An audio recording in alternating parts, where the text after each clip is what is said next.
అండి మీరు సినిమా బండితో మా ముందుకు వచ్చారు అండ్ మిమ్మల్ని you guys are friends and Srujan says a lot of amazing things about you.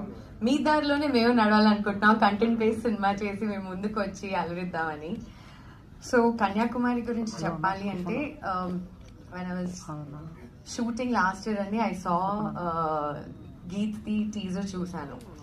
నాకు ఎంత నచ్చిందంటే ఇమ్మీడియట్లీ నేను నా సోషల్లో పోస్ట్ చేసి ఐ విష్ దెమ్, బికాజ్ ఎన్నో రోజుల తర్వాత చాలా అందంగా ఒక అమ్మాయి చాలా ముద్దుగా ఉండి చాలా అమేజింగ్ పర్ఫార్మెన్స్ చేసింది అని అనిపించింది.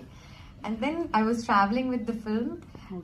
ఆయన అన్నారు కదా 8 months పట్టింది. నేను అనుకున్నాను 8 months ఎందుకు పట్టిందండి ఈ ఫిల్మ్ కంప్లీట్ అవ్వడానికి అంటే, ఆయన చెప్పారు ఒక రైతు మీద స్టోరీ అండి.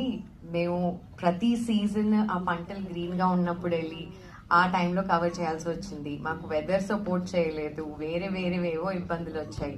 బట్ అవన్నీ కూడా దాటుకుని కన్సిస్టెంట్గా మేము మా స్టోరీకి స్టిక్ అయ్యి ఎంత ఆథెంటిక్గా మేము ముందుకు పెట్టగలుగుతాం అనే దాని మీద ఫోకస్ చేసి వి టుక్ ఆ టైమ్ అని అన్నారు, which I was very impressed with అండి. ఎందుకంటే ఒకసారి